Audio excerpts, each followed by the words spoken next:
Hello and welcome back. I am Allen Werner, the author of the epic dark fantasy series, The Crystal Crux. Um, Today we will be reading for the first time from the book Betrayal, the first book in the series.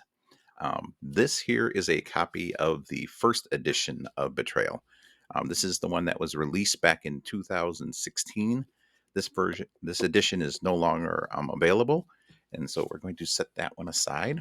When it became possible to do hardcover editions, I went and re-edited Betrayal, and now I have a second edition out, and this is the second edition of Betrayal. So we will be reading from the second edition. If you have your own book and you want to read along, if you read the first edition along, you'll hear the changes that have been made since. Just understand that I am not a professional reader, and so the pronunciation of the words, some of the words might not be accurate, but that's the way I read them. So here we go. Chapter 1, Melior 1170. And you might be asking yourself, why 1170? The story actually begins on Friday the 13th, 1198, but we start with a flashback. In the year 1170, a fateful event occurs that is repercussions on everything that happens afterwards. So that's why we're going back to 1170. Lighting no candles, Melior Fabro paced her husband's dark study awaiting an audience with him. Tancred Fabro was the Lord of Parthenope, the Grand Duke of Campania, an Italian kingdom situated north of the Bay of Naples on the coast of the Tyrrhenian Sea. This was the time when her 60-year-old husband customarily retired to his chambers to peruse the documents that had mushroomed across his desk during the day. With weathered hands, Melior brushed dust from her tan riding dress. She was disheveled, but dared not risk a moment refreshing in her quarters. Few people had knowledge of her premature return to Parthenope. She meant to keep it so. A fortnight on holiday in Melfi was long enough.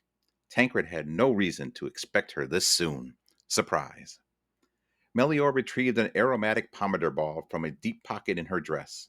She sniffed it one last time before tossing it across the room. The sandalwood-scented sponge had been her staunch shield, protecting her from the dust of carriage wheels as well as the odor of sheep shit. It was ever so good to be back in the palace, where sweet incenses wafted down the halls.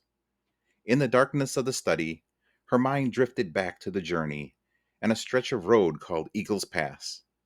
Eagle's Pass was a well-traveled road slicing through thick woods at the western base of the Apennine Mountains. And here, for reasons known only to the gods, golden eagles, avian notorious for their unsocial behavior, congregated and consorted. The spectacle attracted travelers from all over Europe. Melior ordered the driver to stand down for an hour as she laid out a blanket and broke her fast, admiring the sight. She watched and thought long and hard on men, on contentious kings and fractious princes, on headstrong knights and their quest for glory and fame. She wondered if an extraordinary sight such as this might give them pause to rethink their intrigues and espionage, their waywardness. If they could learn the mind of these eagles, they could learn the mind that brings peace and brotherhood. So, what is happening here? We are setting down a lot of foundation. There's a lot that happens here that actually influences a lot of the story going the rest of the way. Um, Melior Fabro is actually the mother of Gerardus Fabro, who is one of the main characters throughout the rest of the story.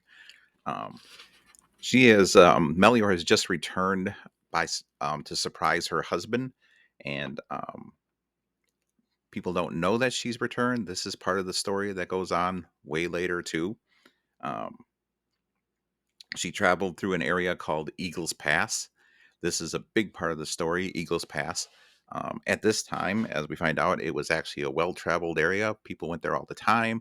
There were eagles flying over the area. It was a tourist attraction. And in the later part of the story, that's not true anymore.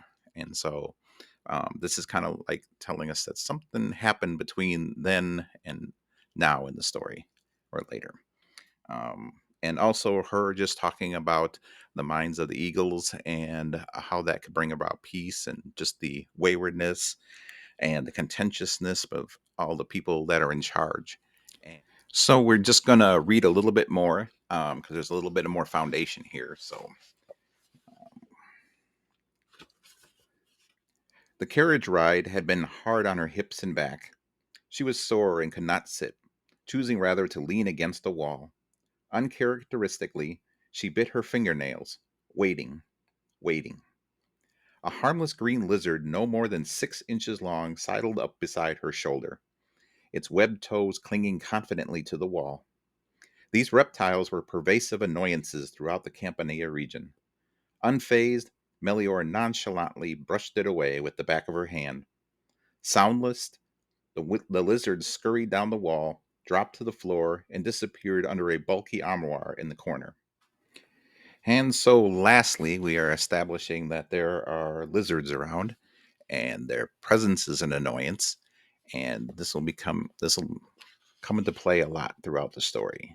So, I hope you enjoyed the this first reading from the book Betrayal. We will come back and read some more next time. We'll continue on from there. We're not going to keep reading every single word of the book. We're just going to kind of jump around as we go. And I just hope you can pick up some stuff and learn some stuff about the story. I'll try to explain some more as we go along.